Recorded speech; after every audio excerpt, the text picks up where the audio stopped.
rush hour till 9 o'clock this morning. Traffic news next with Bob Richards at Scotland Yard. Thank you, Tony. And the accident we had earlier at the Wandsworth roundabout, those involved, that's all been cleared up there now, so no delays there on the approach to Wandsworth Bridge. Out on the M1 this morning, from junction 5 southbound, the fast lane of each carriageway is going to be cordoned off for the outstanding repairs to the central reservation. And the times for the coning off for northbound traffic from 8 o'clock onwards this morning till 3:30 this afternoon, and for the southbound flow from 10 o'clock this morning until around 4 o'clock this afternoon. In town we've got two sets of roadworks which could delay you. The first set's in Marylebone High Street between the junction of New Cavendish Street and Weymouth Street. Diversions are in operation for the southbound flow. Northbound is okay, going up towards the Marylebone Road. And at the other end of New Cavendish Street, where it crosses Portland Place, they've got a large crane in the middle of the intersection there, and occasionally the traffic lights are being turned off, and the traffic is being directed locally by traffic wardens, so a place to avoid there if you can. 206 Travel News from Scotland Yard. Thanks a lot, Bob. London's weather, 18 degrees at the moment, 64 degrees Fahrenheit, rising to about 21 degrees centigrade, 70 degrees Fahrenheit. And the weathermen say it's going to be cloudy with light rain or drizzle, becoming brighter with sun periods later on.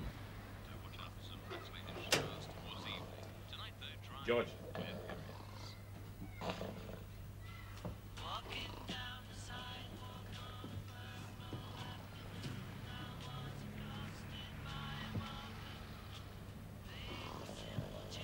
George.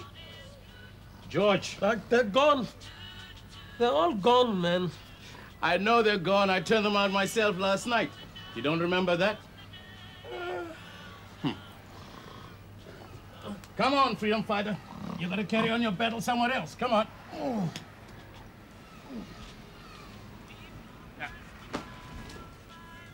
my God. You see what he has on his knickers? All right, George. You gotta get ready? Don't be in a hurry, man. Sit down. I'll make some tea. Then we can have a talk. Oh, Jason, please. Will you go down where you belong? Now, please, go. You gotta get this place cleaned up. You gotta get down those decorations, get this place decent. You got a cigarette? We're in April, man. And you still got them up. That's terrible. You got no consciousness of your surroundings. I smoked my last cigarette, Mokwe. You got one. Thanks. Look. You gotta get this place cleaned like a new pin. You gotta get that Roy neck out of here. You gotta get fixed up with Mr. Barton. Then we're on the road, man. You remember, eh? You remember what you promised my Lily last night? Tomorrow. I'll go tomorrow. Tomorrow is too late. Mr. Barton gonna keep that job for you till 5:30 today. After that, he's gonna find somebody else. Look, man, I can't take that job, Mokwe. I can't take that job, my friend. It's a matter of my principles involved. You know any Marxist comrade going to make you a foreman for 70 pounds a week? You forget your principles and take that job. Look, Barton wants to make me foreman over those parquet bricklayers because he knows if he brings in a white man, the white man's going to the union. The union's going to black the site. If he brings in another parquet foreman, another parquet stop working and start arguments. Now you know why I can't take that job. I'll be a bloody black leg, man. A racialist into bargain. You want your wife to come back to you, or do you want to go on like this? You know me, man. Hell, you know me. Hell, man, I got a lot of fight in me yet. The cannon. Huh. I'll go see the cannon. How's the cannon going to help you? He's got no job for you. He's given out all the jobs he's got. I got something to put to him going to open his eyes. I've got a new plan. You'll see. You'll see. Look, you go tell Zazie, I'm going to get these fellows cleared out of the flat. I'm going to get this place cleaned up like new. Tell Zazie I've got a new job with the cannon. When you got the job, I'll tell her. Only when you've got the job.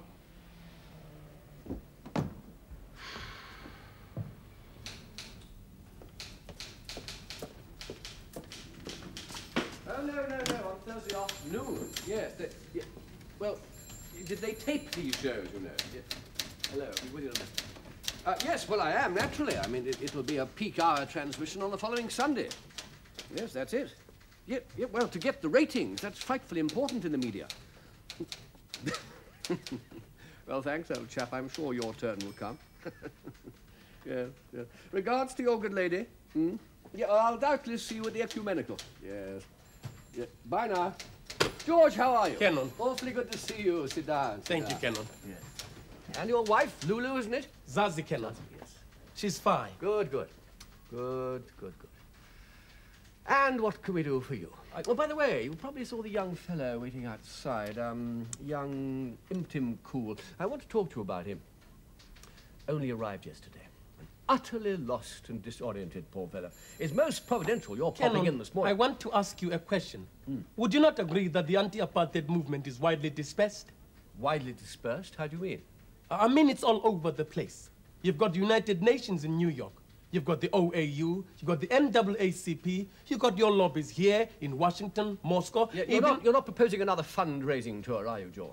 Fundraising? Good Lord. No, Canon. No, because funds are the least of our worries. Well, they are, in fact, an embarrassment. What with the Forster government banning us in South Africa and the World Council of Churches vetoing our arms-buying program, it's a real problem to know how best to employ the very generous contributions which are constantly flowing in. I mean, there's Chile, Catholics, of course, but with the Ecumenical Council now taking the view... What I'm about to suggest could well resolve that problem for you. Huh? Who have you got representing the Christian underground at the centers of resistance? Have you got a delegate at the United Nations?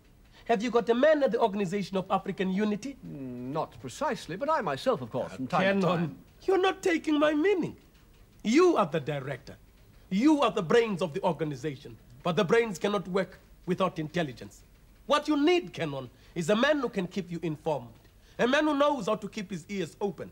A man who's got experience of the internal politics of the various pressure groups. A man with intimate knowledge of the main personalities involved. Well, I think now listen, Canon. You employ me as a roving delegate, and I keep you supplied with real inside information. That way, you can persuade people to do what you want. Well, I Just take Matuzato. That. Take Matuzato.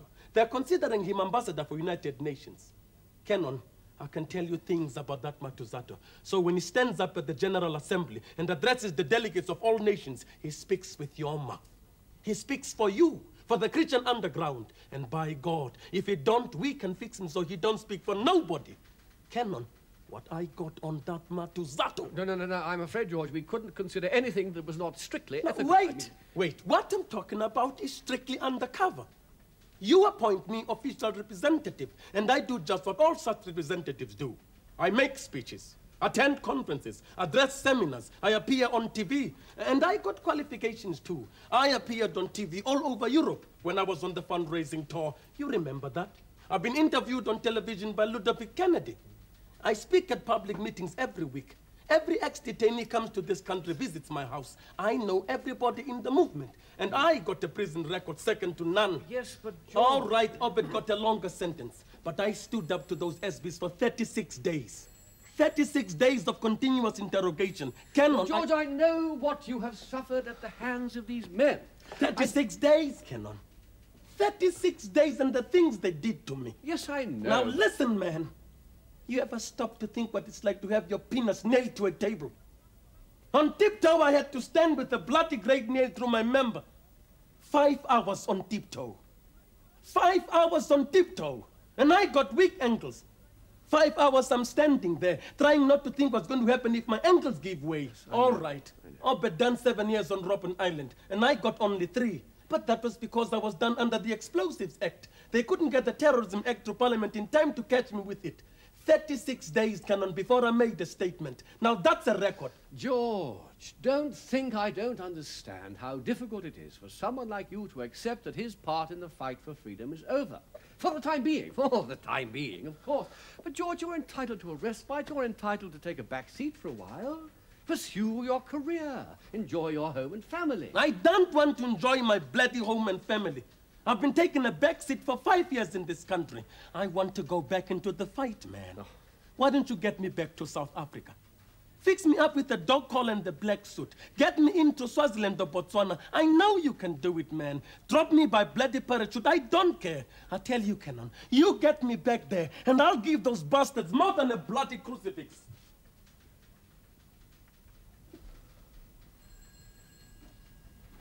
I'm sorry, Canon. I'm sorry. I know to you that's like some kind of holy death ray. I respect that, truly. You've done a whole lot of good work with that thing. You see, George, you and your kind are the frontline troops, and I'm only the old padre back at base, but we all have to serve in our own way. That's right, Padre. From each according to his ability, to each according to his Well, needs. yes, something like that. And that's why I'm asking you to take young Imtimcool under your wing. Imtimcool? The fellow outside. Do you remember I spoke about him? He got in on a flight only yesterday. Now, just a moment, Canon. You've got to be very careful with these people. They've got blacks in the special branch, specially trained as infiltrators. Now, remember the last guy... No. There's nothing wrong with this young man, George. No, he comes with the highest recommendations from his pastor. He's been through a great deal, it seems, and is in urgent need of help. George, we've got to take him in hand. We've got to set him on his feet again, as we've done with so many, with the help of people like yourself. What do you say? Okay, Canon. If you say he's a victim of apartheid, that's good enough for me. Oh, splendid, George, splendid. I knew I could rely on you. Now, a little something toward expenses. Oh, no, Canon, I wouldn't hear of it. You've been very generous to me already. No, I won't take your money. Oh, you're a brick, George, but we can't ask the good Lulu, Zazie Canon, your wife, to give the young chap bed and board for nothing. It does fall on the wives, this kind of thing. We have to think of the wives, George. You want me to put him up at my place, Canon? As you've done so generously with so many in the past. Of course, if it's inconvenient. Oh, no, Canon. Splendid, splendid. I know he'll be in good hands. Now, you'll be in good hands with George here, old chap. You go along with George. He's going to take you under his wing. Well, cheers, chaps, and all the best to both of you. Thank you. Canon, I should explain. They don't drive the nail right through the center, of course. They pinch off a piece of the skin to one side.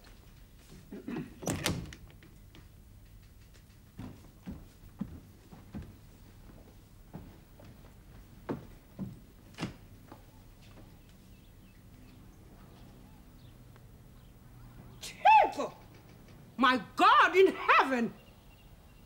Lily! Lily! Will you come here?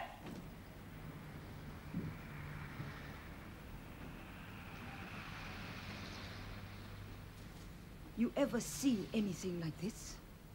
You ever in your life? You look at the kitchen, Zazie. You just go look at the kitchen. See what he's done to your blender. He has not touched this place since New Year. New Year morning, I get up out my bed and comes in here. And what I find him doing? That man standing at the window wide open, freezing cold. And he urinating out the window. What downstairs going to think of that? Lily, what am I going to do? I think I got to give up my comfort and my freedom. Living with my Sarah in peace and quiet and come back here to that man. That crazy man! Aye!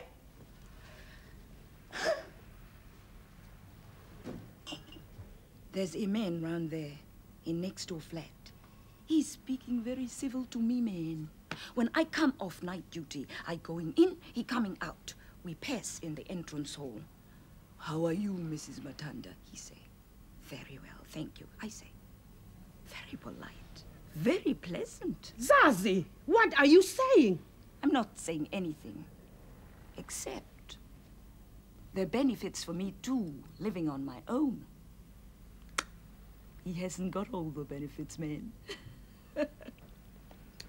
I'll give you a hand. We'll clean up this place good, eh? No, Lily. I'll bring my Sarah around in the morning with me when he's here. And I give him a good talk. Then I clear up. Come. Come along now. Just off the boat? Your mate? Just off the boat, is he? He's a refugee. My friend is a refugee from South Africa. He's a victim of apartheid. God, what'd they do to him? He looks terrible. He's scared shitless, man. He thinks he's going to be arrested for sitting with white folks. Can't get used to the idea that in this country, there is no color bar. There is no color bar in this country. In this country, there is racialism, but there is no color bar. You got racialism, who needs a colour bar?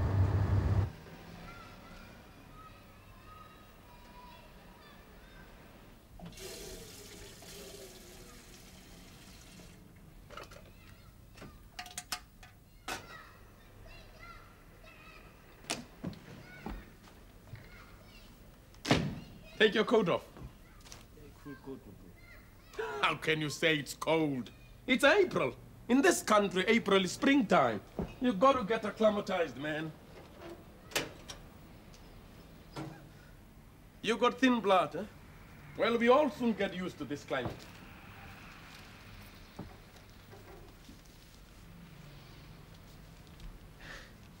Look, Henry, I know how you're feeling, man. When they let me out of Robben Island, I wouldn't speak to anybody. Even to Zazie, I didn't speak. Oh, Zazie is my wife. 3 years in solitary confinement. After that, you don't feel loquacious. But it's better to talk. It's better for your own sake. You get it off your chest. You feel better.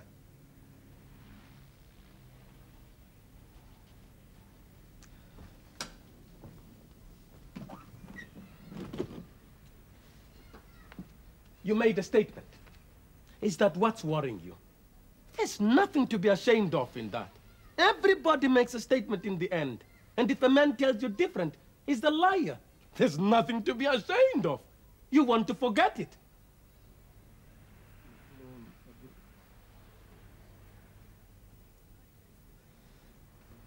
When I gave in and agreed to make a statement, they took me to this special room, a table, chairs, and this stool, just like this one, maybe just a little bit higher.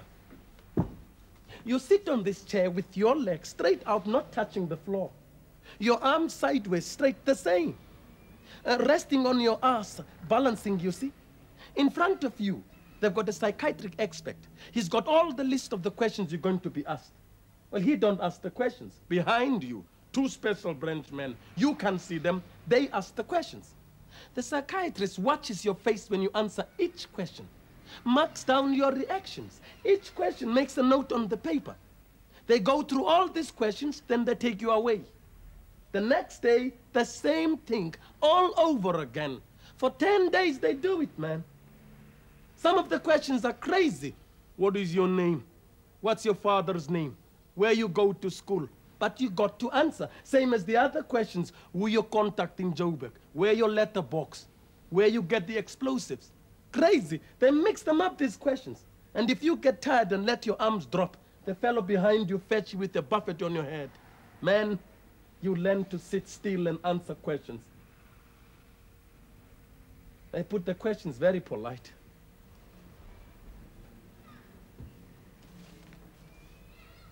Major Swanepoel. He was my chief interrogator. Ever heard of him?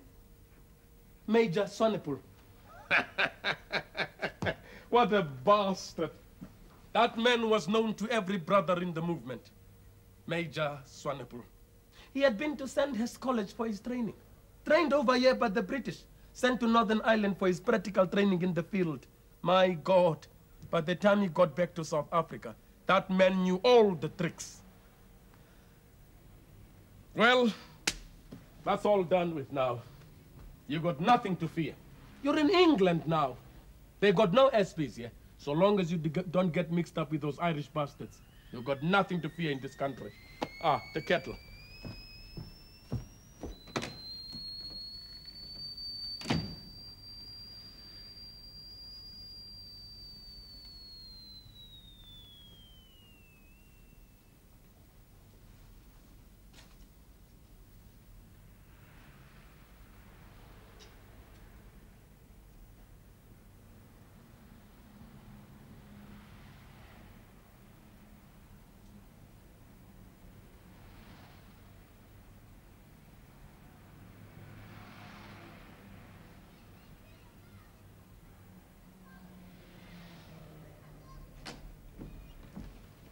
Ah, you're looking at my book.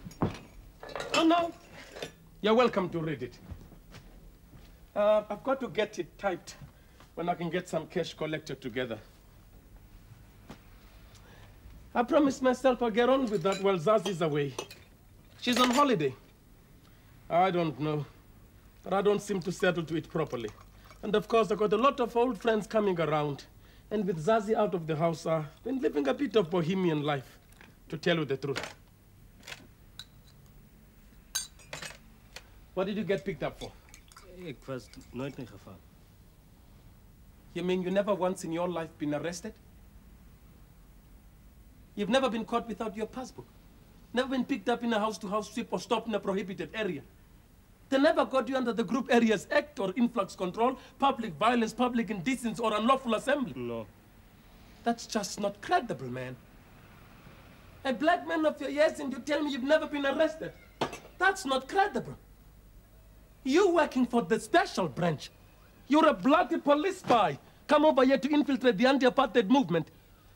You picking up information on the cannon. Oh my God. You done a good job too. You got that man eating out of your hand. No, that's not true. Then you're a bloody double agent. You working for the cannon too. The cannon tell you to find out if I'm a party member. Huh. I can tell you now you're backing up the wrong tree there. I'm no bloody Stalinist. Me, a party member. Huh. You're making me laugh. A Marxist. Yes, I'm a Marxist. What do you think you're doing? Now, what do you think you're doing? I better go. Go? Where do you think you're going? You got so many friends in this country. You're going back to the cannon. Oh, no, you don't. You're not running back to that man to tell him I let him down. I've got an obligation to that man to set you up on your feet. Now, put that case down. Look, we got to work on this together. I got to think about what you told me. I've got to think out what to do. Right, come. I'll show you where you can sleep. Then we can go out. Come.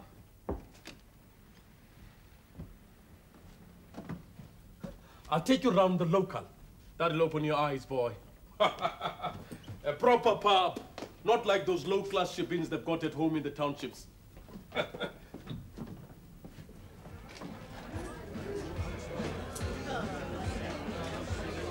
Come on, sit down. Come on, take the weight off your feet. Sit down. What's the matter with you? Sit down. My friend just arrived in this country. He's from South Africa. You see, in South Africa, to sit down with a white man is actually a criminal offense in a public place, that is. Now, will you sit down? You can't go on like this. That man could see you're embarrassed as well. Racialism is founded on the color consciousness of the black. You've got to get that through your thick head. Hello, Barbara. How are you, sweetie? Barbara, I'd like you to meet a friend of mine. This is Henry. Henry, this is Barbara, the Irish Rose. That's what I call her. Isn't that right, Barbara? How's your boyfriend? Is he still bringing those little presents? Her boyfriend is Stuart in the British Rail dining cars. Some friends of mine. Sandra! Oh, Sandra! Hello, Suma. Billy!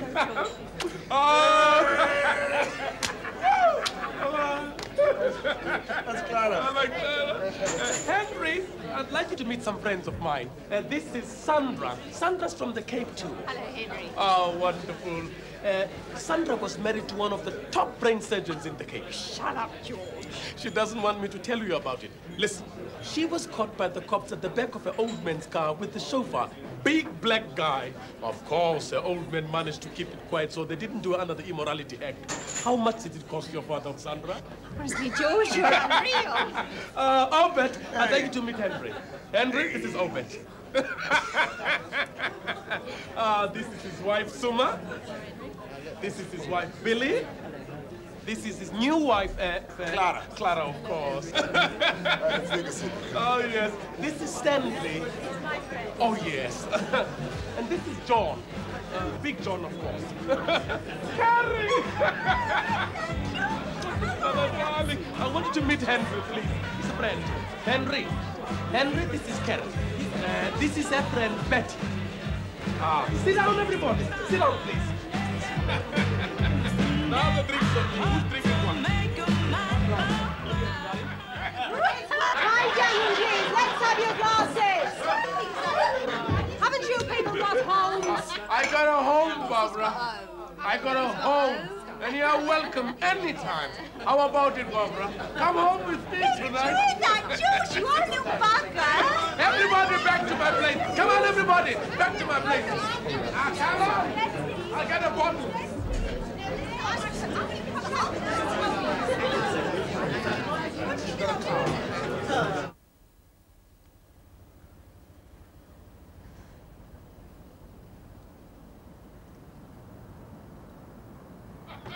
Thank you, Governor. Good night. Jesus, Yeah? I had a hard time getting this. Where's everyone? Where's everybody gone? It off. Never mind them, George. Well, gone ahead, I expect.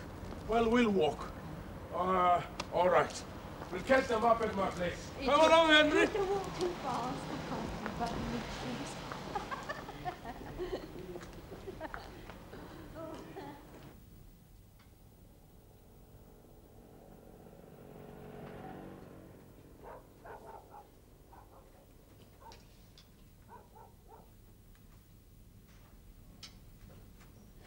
A party, you said? Funny sort of party. I told you to bring your friend for Henry. Now, why didn't you bring your friend if you wanted a party? Betty won't go with blacks after last time. Oh, that Betty. She's a bloody cold fish. Here we go. I tell you something, Henry. All these white girls are the same. Bloody cold fish. Fillets of place. He misses his wine. You having a go at me by any chance? What are you doing anyway? Where you going, George?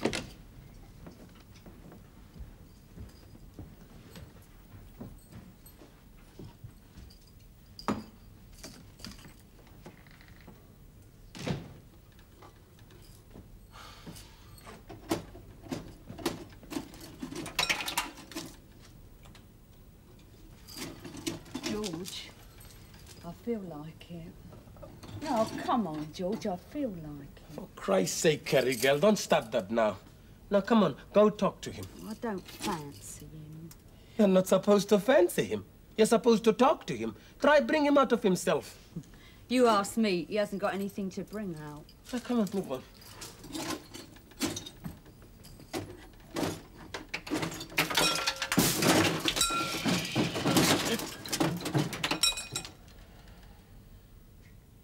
Christ.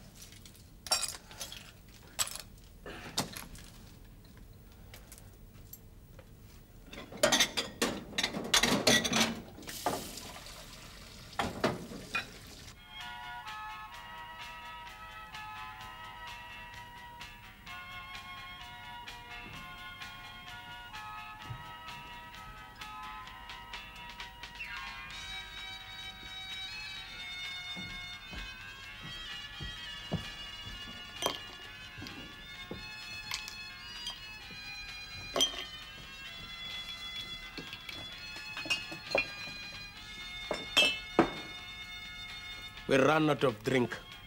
I got half a bottle of gin in my bag. Yeah.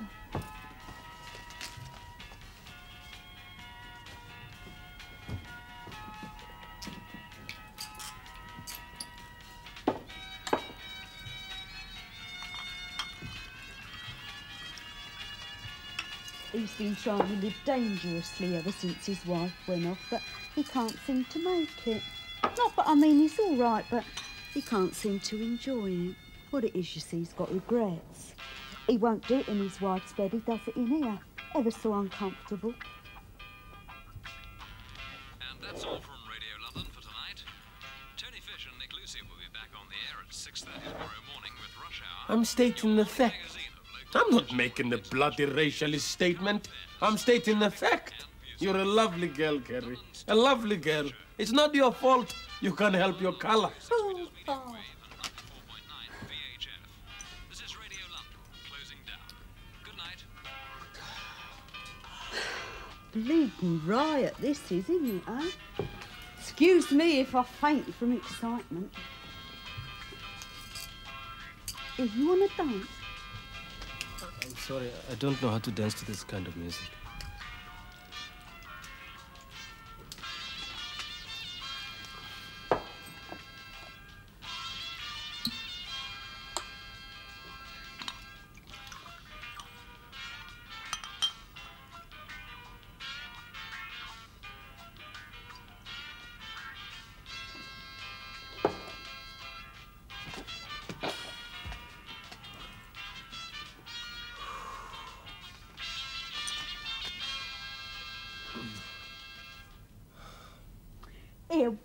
do if you had £1 million? All right, £500,000 then. Do you know what I'd do if I had money? First off, I'd have plastic surgery. I'll go to the best plastic surgeon in London, that's the first off. Not for me face, I don't mean. No, if I had money, I'll go to a plastic surgeon, I'll get rid of my stretch marks, I'll get my tits done up a bit, you know, with plastic. And then I'll go for a go-go dancer. Had my first kid when I was 14. Well, I had to own up to it to get excused PE course. They sent me to court, care and attention. I never looked back since then. Isn't that right, George? I never looked back. I've been raving ever since then. You ask George. Hey, George. They had him adopted. Oh, often wonder what happened to the little bugger. They don't tell you when you sign, see. Well, might lead to blackmail.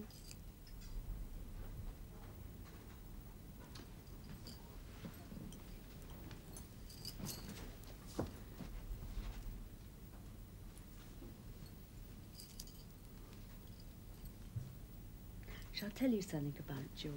He's like me, George is. He don't take advantage, he's got principles. He could have had ever such a lot of money off that old cannon he's always on about. He could have had it easy, George could, like Obed. Yeah, you met Obed? Yeah. Obed works for the cannon. He goes round all them places, you know, Denmark, Sweden and that, raising money for the cause, you know, and a bit for himself. He don't take what don't belong to him, he wouldn't do that. He's got very high principles where the cause is concerned. What he does is, he buys up all that porn and stuff, you know, all them mags and them blue films, and he flogs it out to South Africa. They're mad on it out there. Gets it sent out on the diplomatic. I don't know how he does it. United Nations, I think. George could do that, but he won't. I've said to him ever so many times, George, I said, why don't you go and get yourself fixed up like Obed? But he won't because of his principles.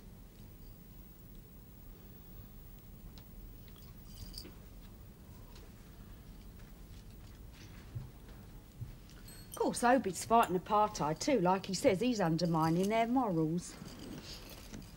Hear that, Obed? He's got 2 takeaway curry bars and a self-service laundrette. His wives run them for him. Got 3 wives, Obed. What I mean is, I'm like George. I could have money if I wanted it. I could have a lot of money. I could go on the game. I could go on the game tomorrow. I could make myself £200 a week on the game. I've thought of it often. I've got a friend, Lizzie, my friend Liz, she's on the game, but...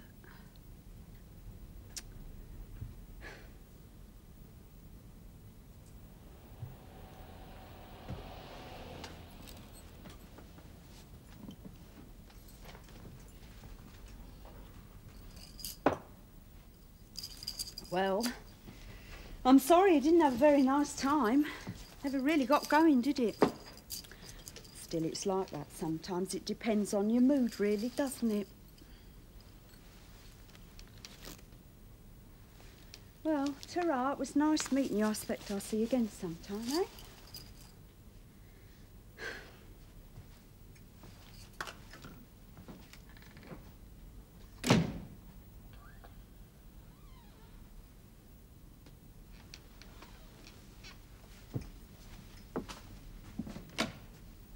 Just a moment.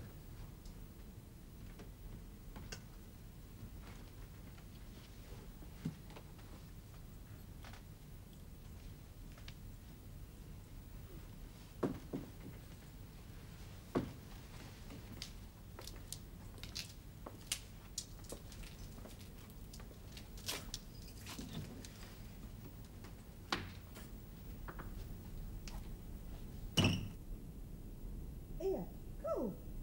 Oh, you little bugger.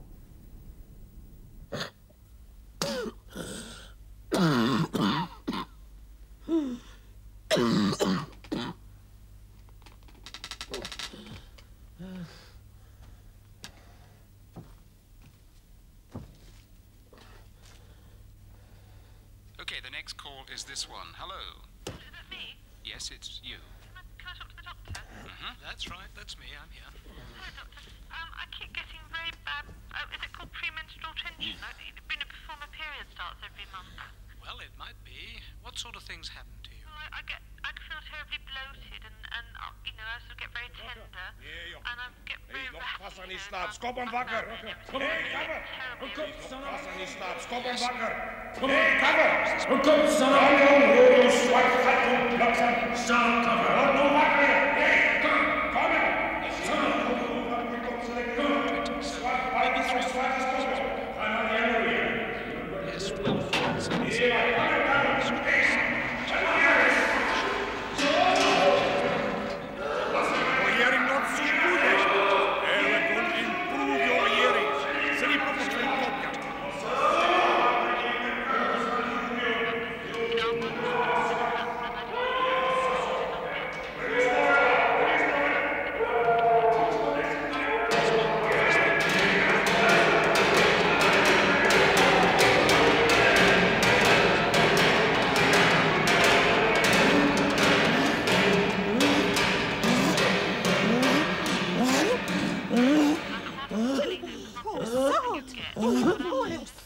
George! Here, wake up, come on, wake up. Look, his knees coming. You're all right?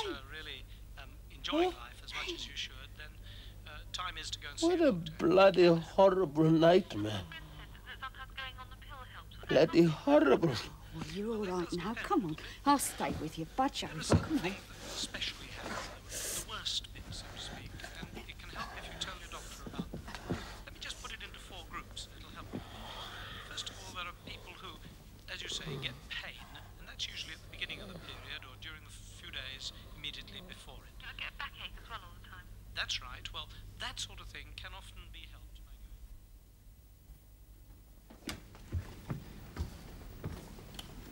You make a start in there. My God, man. Looks like a bomb went off in there. He's helpless, that man.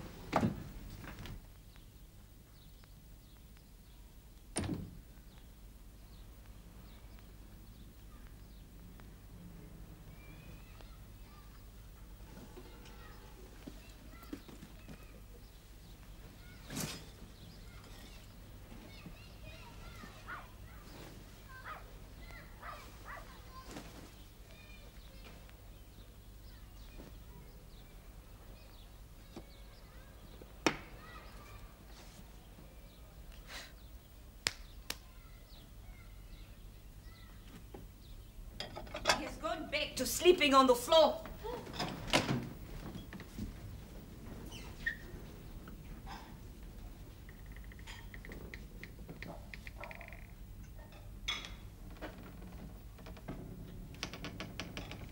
Go down your own path to the house, Jason.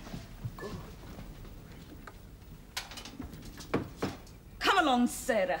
You can leave it!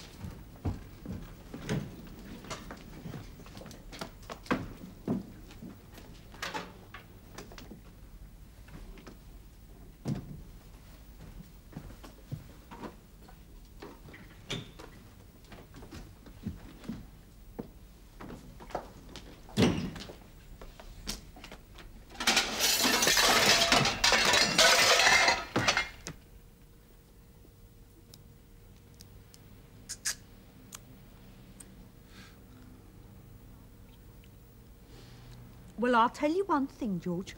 If he goes, I go. That's all right. That's all right by me. You can do what you want, Harry. Who told you to stay anyway? Grateful little pig you are, aren't you? He told the canon he was a victim of apartheid. Now it comes out all that's wrong with him is that the nervous breakdown. I just suppose he got his nervous breakdown then, eh?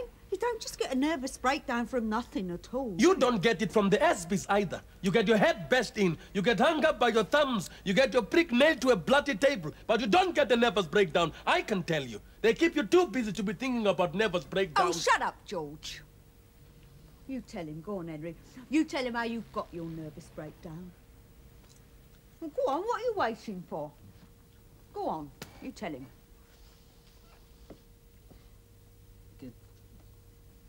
Met scholarship gekry om die university toe gaan, church scholarship. Toe was ek daar, ek was altyd reg. My pas was altyd reg. Ek was nie laf nie. Ek het nie gedemonstreer saam met die ander studente toe demonstreer hulle. Ek wil nie gevang word nie. Toe kry ek my degree, first class degree. Er was nie geld om my masters gaan vat. Ek moet 'n job soek. Toe kry ek 'n job by die Department of Bantu Education. Hulle sê ek moet Afrikaans gaan leer by 'n skool in Orlando, maar toe kom ek daar, ek weet nie, ek kan dit nie doen nie. Ek kry in die levity en ek staan daar alleen, ek heel, né? Vat ek so groot blik vol kak. En ek gaan terug by die klas en ek sit die hele kak net al rond op die vloer. Ek vat hom uit met my hande en sit hom op die stoel op die tafel. Maar hulle het my nie gevang nie. My hele lewe, ek wil net nie gevang word nie. Ek wil nie gevang word nie. What are you saying?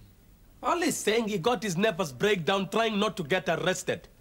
Oh, you don't want to go getting upset just because nothing's ever happened to you. George didn't mean nothing. What it is, you see, if you haven't had happen to you what he's had happen to him, he doesn't think you're one with him. See? See what I mean? Doctor of philosophy. He's what? He's a bloody professor. Cool. Where you going? Out.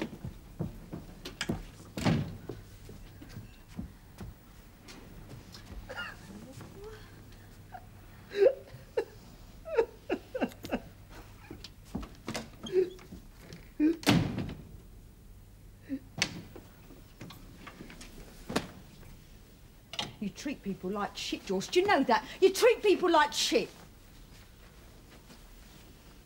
Jealous. You're bleeding jealous. You're green with it. You're jealous of that poor sod because he's a doctor of what's it and you're nothing but a bleeding brickie. You can't stand it, can you? Because he's a proper professor and you're nothing but a bleeding labourer. All right, so you've done a bit of time out there and he never. That don't mean nothing. All that means is that he's got enough bleeding now not to get caught. For all you know, he might have done a murder. You've got no call, George, to go laying down the law to him. And I'll... No, George, no! Ah!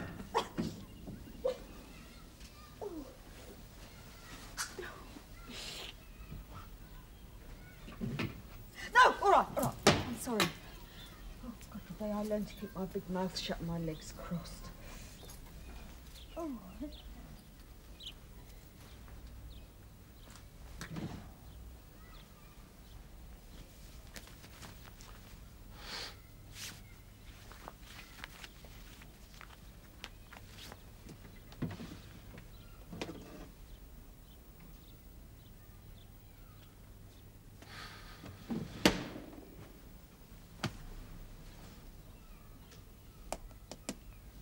George, that's you.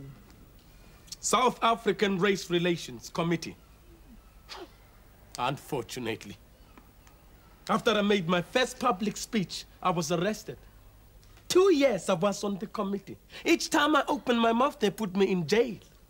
Zazie never knew whether I was coming home or she had to go down to the police station to find out if I'm picked up again.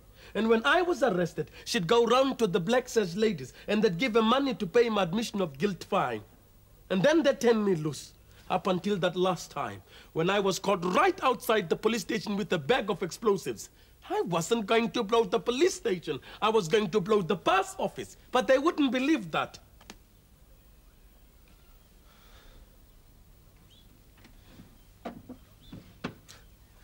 Those people I was on the committee with, good people, liberal people, when they let me out of detention, when they sprung me out of Robben Island, they fixed it so I could get a permit. That is, I could run a store in the townships. Well, of course, I couldn't run the store myself, as I was under house arrest and banning orders. Zazie ran the store. Zazie and her cousin, her uncle, her brother-in-law and his wife, they ran the store. And I sit at the back, drinking beer and smoking cigarettes. Those stores are gold mines, Kerry. People got to come to your store, or they got to go 1 mile or maybe 2 to the next. And the next store just the same as yours. All the people in the township come to your store. Zazie working day and night at the store. She hearing that bell ringing on the till, it sounds like chimes of Christmas in her ears. My kids go for piano lessons. Zazie buys herself some nice dresses.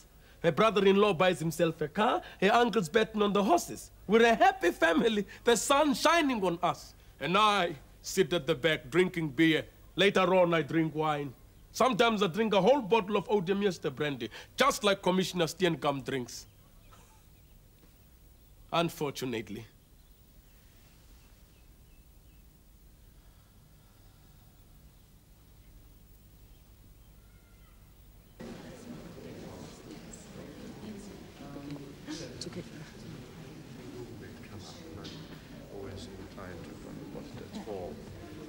No, do you?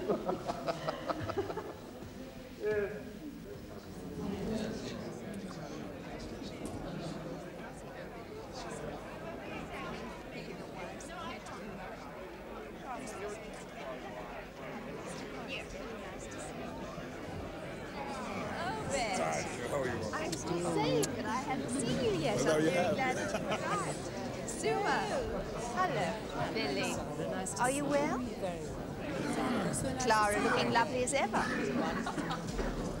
Sandra, my dear, how nice, how very nice. Do you know Dame Elspeth? No. Frightful woman, but stinking rich. Oh, this is very nice, very. We decided to do the catering ourselves. We weren't having slave labor to function like this. Quite. Cannon. Oh, George. My dear fellow. Nice to see you. Okay, then. And how's young what's-his-name? Henry Timcoon. Fine, Cannon. How's your Coming along fine. Good, good. Cannon, did you see the fella I was speaking with over there? No, George, I can't say I did. Well, it so happens when that fellow was in Moscow, he got in a bit of hot water with the authorities. Oh, they kept it quiet at the time because of the other party involved. Of course, he does not suspect that I know anything about it. But if you were to give the word... George, honestly, you must learn to be more discreet. There's some very influential people here. Don't worry, Cannon. I know how to keep my trap shut. Cannon, remember, the time for speaking is past. Remember that. This is my second wife. Mockway! Mockway, old chap. A real pleasure. What do you think? Not a bad attendance, eh? Oh, splendid, splendid. You've done a great job, as usual. Mockway, I was wondering, will George be addressing the conference? Oh, yes, Cannon. He looks forward to this the whole year. Tomorrow is his big day. Do you happen to know what he'll be speaking on? As in previous years, the South African police and security system. His description on police methods and detention on Robben Island is very vivid. Splendid, yes, splendid. Just as long as it's nothing too controversial.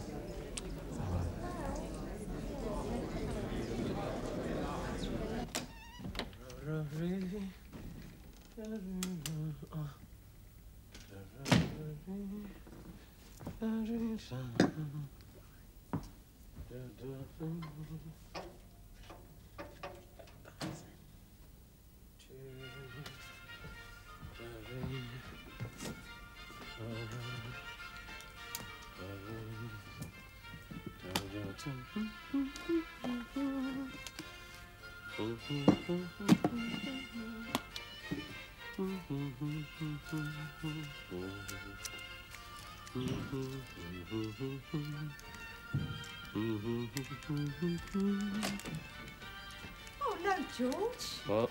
I've got time to check. Oh, champagne. Here, you nicked that, did you? It's kosher. It's what? Caramel sparkling white. They had to wrap it in napkins in case the Arabs spotted it. Arabs don't drink. Progressive Arabs do. You're having me on. I know they don't drink because I had an Arab, a Lebanese. He didn't drink, he wouldn't touch it. He was on pills. Oh, dreadful he was. He was worse than him in there. Wouldn't leave you alone. Of course, it could have been the eggnog. Lived on eggnog, he did.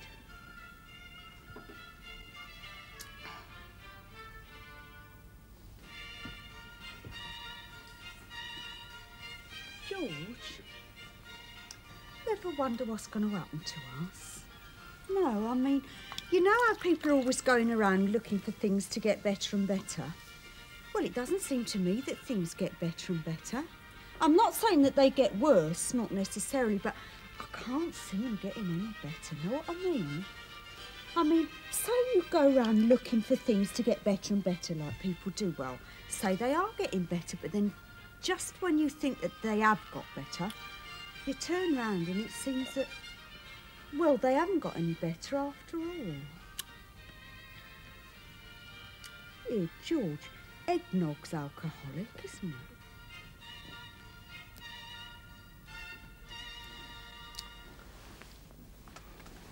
George, I've been thinking, how would it be if I was to move in here permanent? Oh, George, I mean, I've done him a bit of good, didn't I? He's cheered up lovely. And that's what you wanted, wasn't it, eh? Get him on his feet. George, I'm serious.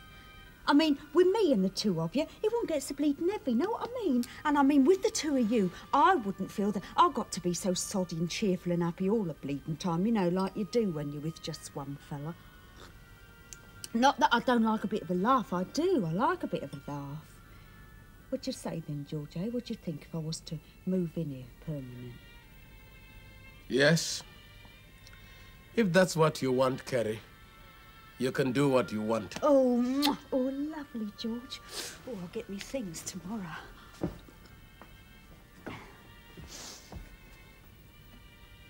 Hey, George, you're not pissed off, are you? No, I'm not pissed off. Because if you was, I mean, well, I don't mind bunking down in here.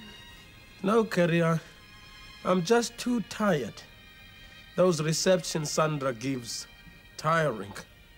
And I got to give my bloody speech at the conference tomorrow. Like you say, you got to be happy and cheerful all the time. Tiring. All right, I'll let you get a bit of kick then, all right?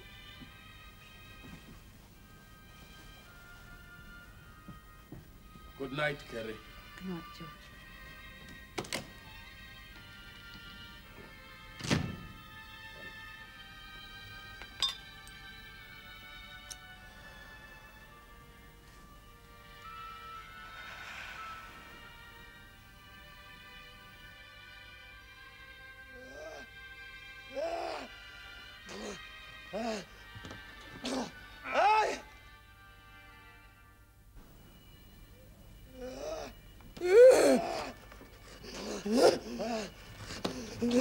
Die Sonne is 'n klipsval af, man. Kan jy nie die goede aanvas aan sit nie, wat bekeer? He's got too many bloody clips on him, man. Ek gee die jongen, steek hier op sy gat. He's got one up his ass. He's got an electrode up his ass, man.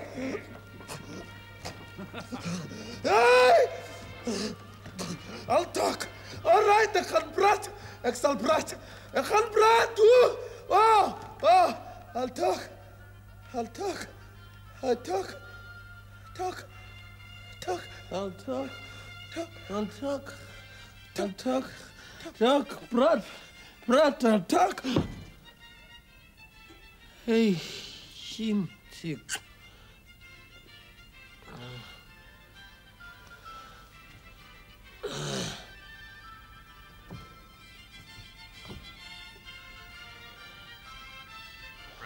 Arts Chat Show, and we're taking a look at some of the movies showing in town at the moment.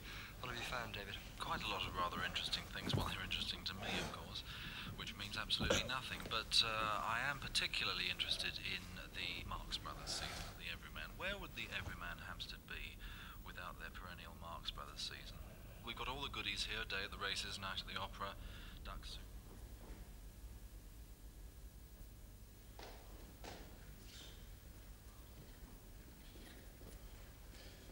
Where the hell have you been, man? I overslept, man. I've been waiting for you.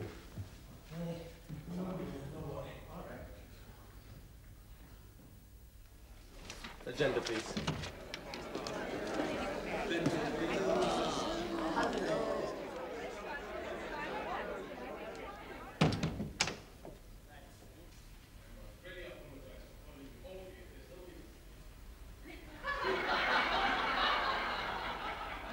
He's bringing the movement into disrepute. That's what he's doing.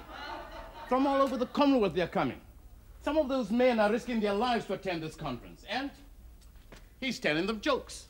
He's supposed to speak on the South African police and security system, and he's telling jokes. What kind of jokes, man? Jokes about the progress we're making in the movement in this country. Jokes against us, you mean? Jokes about how the South African government is giving itself a medal for being 30 years in office, and he's reading that out of the paper. How that's a world record of any government for stability in office. How on that medal they're going to put John Foster's head on one side and his cock on the other. That can't be true, can it? John Foster's head on the one side and his thing on the other. Of course not, Sandra. That's his joke. They're going to put a clay horn on it, a powder horn. That's the Nationalist Party emblem. And George calls that John Foster's cock. That's his joke. And he's making jokes about deaths in police detention. Oh, no, man, now that is truly bad taste. Yeah, bad taste. Very bad taste. He says John Foster announced that deaths in police detention are greatly exaggerated. He says that means that those people are not as dead as they're reported. He says people who die in police detentions today are not as dead like they used to be, only a little bit dead. And that shows we are making progress. And George says, when they hung him outside the window at the John Foster police station, they hung him from the 15th floor. And nowadays, they hang people from the 10th floor. And that is an improvement of 5 floors. That's the kind of joke he's making. Jokes about the progress of the movement in this country. Well, George is a bit headstrong. I tell you, man, if his clock timer hadn't ticked so loud, he'd have blown the police station and every bugger in it. That was a mistake. He missed his way. He says he was picked up outside the police station. Outside the police station, yes. Outside in the yard, trying to push his bag through the window with a bamboo cane. That was no mistake, man. Exactly. You're saying that George is irresponsible, George aren't you? likes explosives. He likes the bang, the big bang. I like it too. You light a fuse and you wait. It's dark and you're trembling and you're waiting. And then it comes. Bang, whoosh, and you're running, laughing. Oh, I tell you, it's a good feeling. George is missing that. He's got a lot of fight in him, man, and he's got nothing to fight. That's George's trouble. He still wants to go on fighting. We all want to go on fighting, I hope. It's just that most of us have managed to put the past behind us and settled down and got jobs. I mean, we do have to accept the realities of our situation, don't we? He wants to go back to South Africa. He's always talking about it. Why don't we club together? Billy, darling, that just goes to show how out of touch with us you are. None of us can ever go back. You ought to know that. I thought you went back last year. That was entirely different. Ma died and there was property to dispose of. And I only managed that because of... Well, anyway, I was truly lucky to get out again, I can tell you. I didn't mean send him off on a South African Airways flight to Joburg or something. I meant that if we got him out to Mozambique or somewhere, they'd what you call it, infiltrate him. George knows as well as I know that's just not feasible for a man with his record. The liberation movement got enough troubles of their own without men like George and me. You send George out there to those liberation movement people, and they put him in the suicide squad, or they sell him over to the SBs for one of their own people. Look, nobody sees George no more, believe me. Listen, we are just going to have to put our personal feelings aside.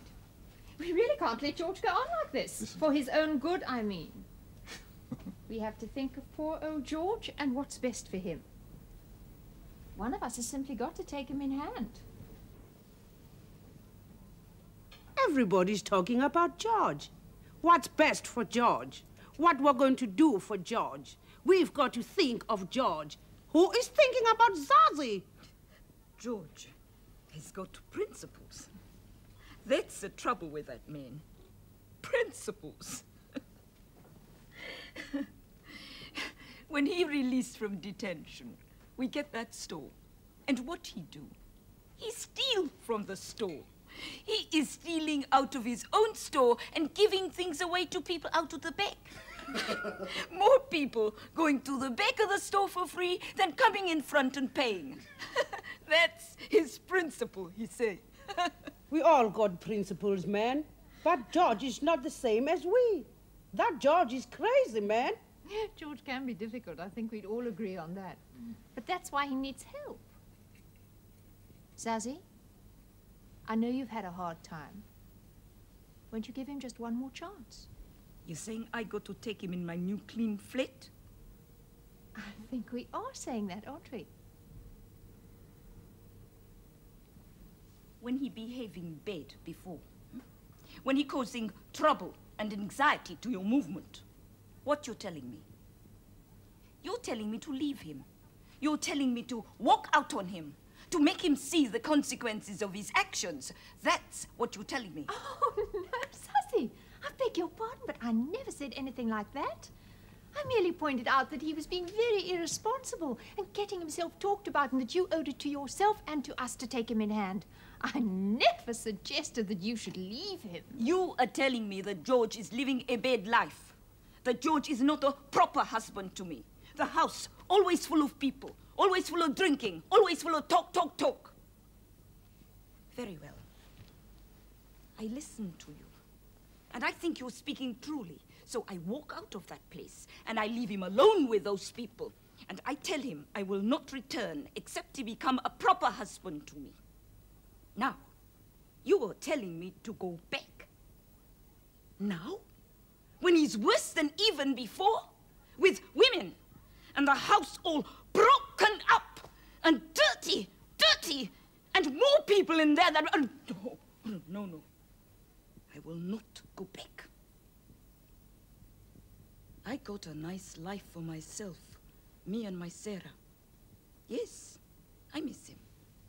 I miss him with his talk, talk, talk, and his bad ways, and his crazy principles.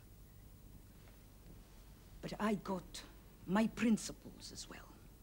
And my principles is not to go back to the bloody National Health, carrying bedpans and washing sluice. My principles is to carry on with my private patient nursing.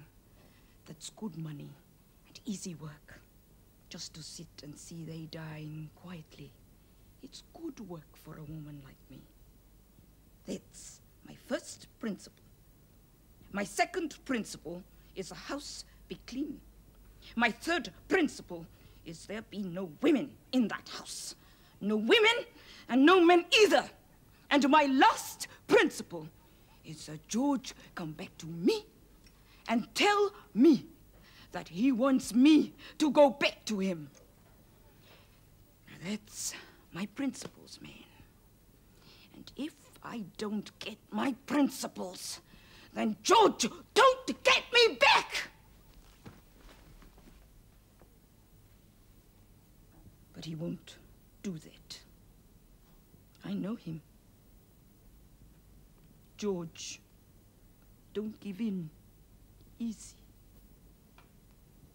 George don't.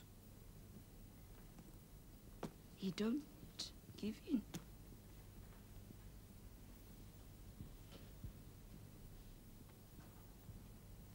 And I don't want. I don't want him to give in. I don't want.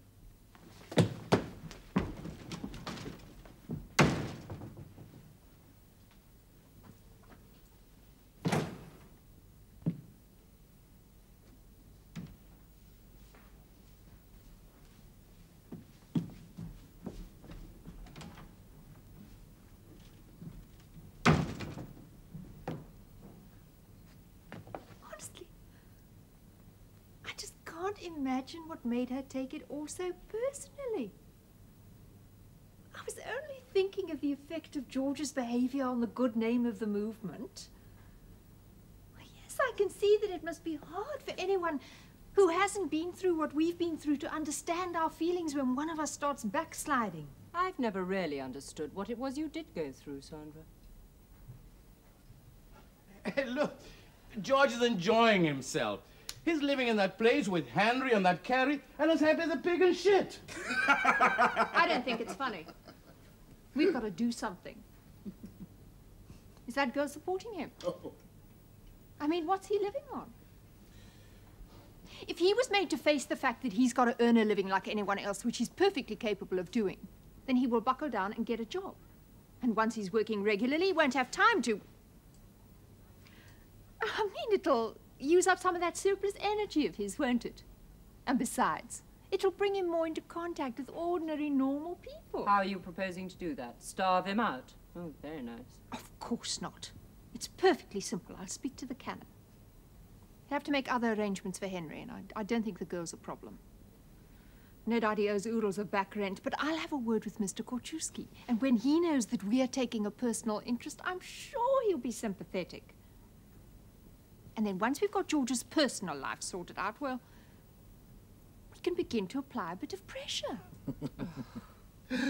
Hell, Sandra, you're applying sanctions to George. Let's hope it worked better on him than it did on old Voster. Let's hope it works better than it did on Zazie. If Sandra shows her usual degree of tact and understanding, poor old George could find himself out on the street.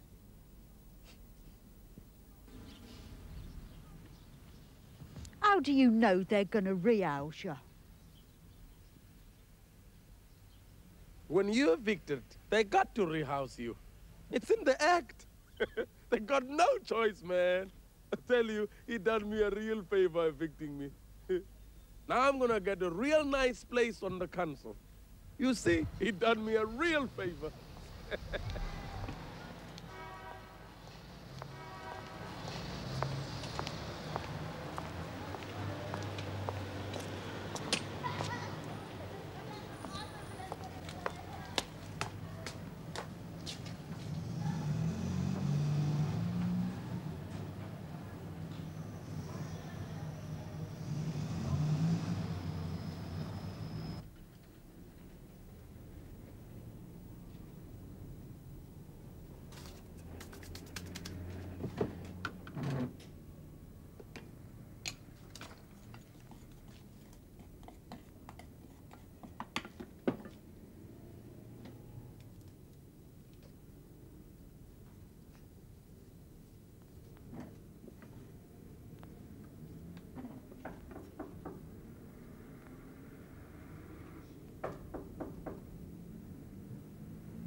Well, George, you're difficult to track down.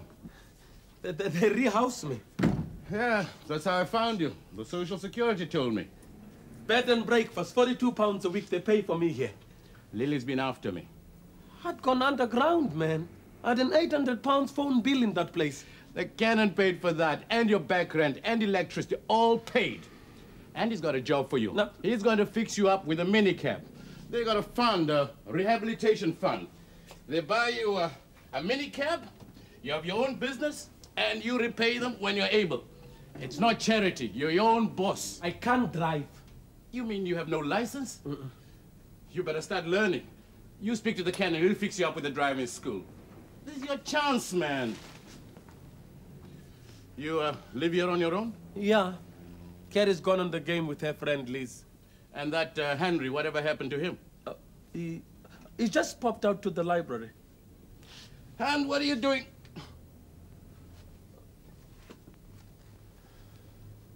Aluminium powder. What the hell are you up to, man? Decorating. Just a bit of home decorating. Cheer up the place a bit. Shit, man. You're not using that old potassium chlorate igniter? You do get a flash with that. What's wrong with that? And what's your charge? Plastic. It's in that book. Jesus, this is a useful book. History of Special Operations. This is an official book. Where do you get it from? Public library. Still, this potassium chloride is no good. You got to use amyl in between the igniter and the charge. And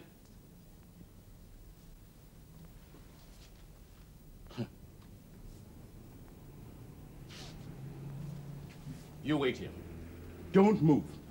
And don't touch that stuff. You wait until I come back. Please.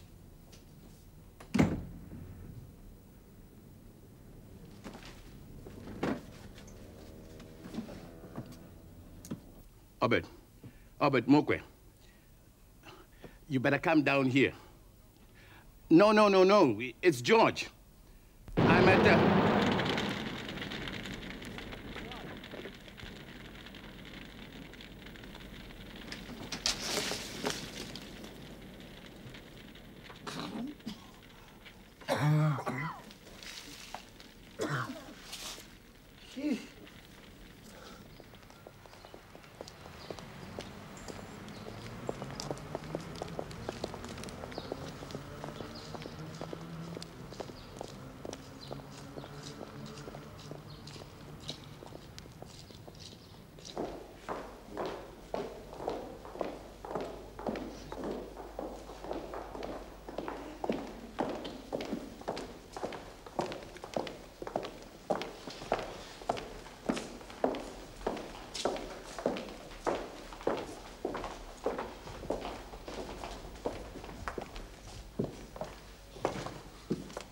Good morning. Can I help you? Yes, we'd like to speak to Mr. Matanda, please. Could you wait a minute, please?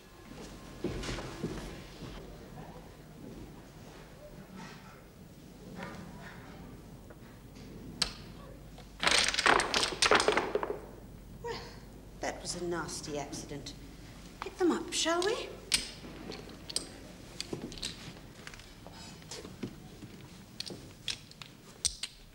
Let's all sit down for a moment, shall we?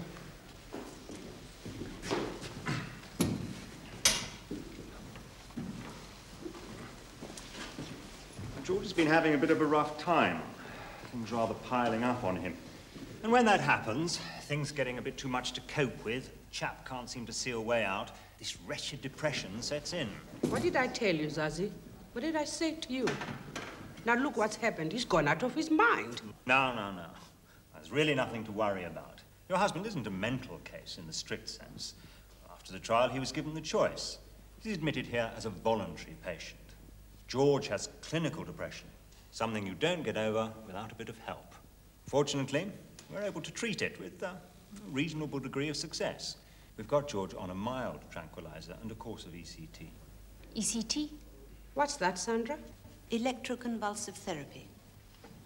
They give you electric shocks in your head. All right, it's crude. But we have to face the fact that medicine is crude, even today. And of course, the body has wonderful recuperative power. Yes, but we are not talking about bodies. We are talking about somebody's brain. Yes, of course. But there's really nothing to worry about in George's case. It's not as if we've got him down for leucotomy. Now, don't you worry, Mrs. Matanda. We shan't turn your husband into a vegetable. Well, I expect you'd like to see him. Nasri.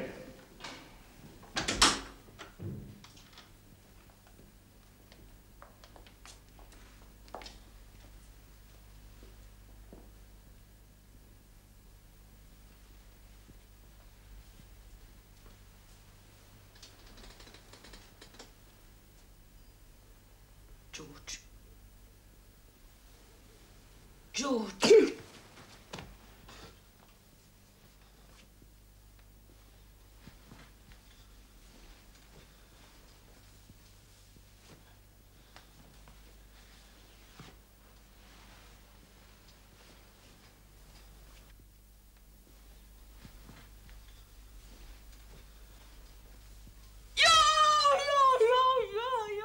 They've done it to him. They've turned him into a vegetable. Nasri! Nasri! For Christ's sake, man, can't you give Morris his shot? I've got visitors.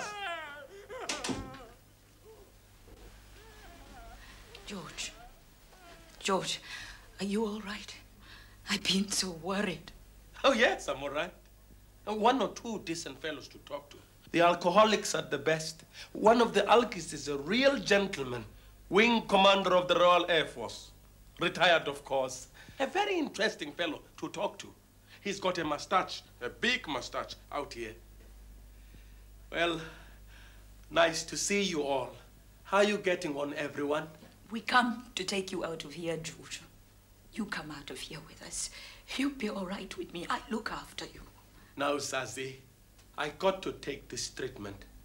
I've been sick, Zazie. Sick in my head. This treatment's doing me good. When I finish my treatment, I'll come out. When I come out, I'll be a different man. I don't want you different. You live your life the way you want, George. That's all right with me. Live like you want, and I be with you. I've been having talks with my doctor. He explains to me how I've been going wrong. He tells me how I got to learn to recognize the realities of my situation. Oh, my God, this is terrible. It's that damnable ECT, that's what it is. George, you mustn't let them. I mean, George, you've got such energy. And although it's true that we've sometimes felt that... George, you've got to refuse this treatment. You've got to withdraw your consent. They must stop using this ECT. It's destroying your mind, George. No, that is it. It's doing me good, man. I got depression. Clinical depression I got. That ECT is curing my depression. Oh, of course, it makes it hard to remember sometimes. Oh, that's a bloody good treatment. After that treatment, you feel like a newborn baby. All you're thinking about is when your dinner's coming. Gives you an appetite, that ECT. How long? How long you got to stay, George? I don't know, Zazie. I don't know. I got a hell of a lot to forget. A hell of a lot to forget.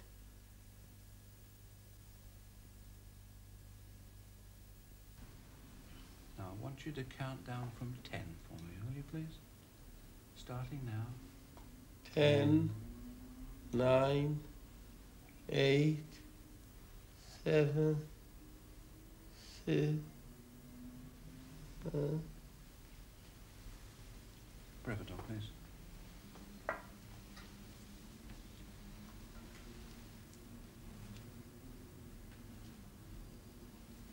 Oxygen okay, please?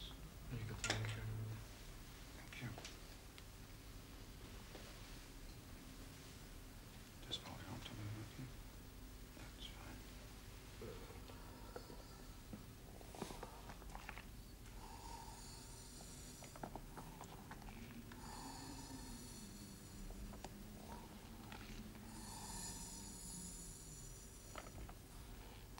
Good. Gag.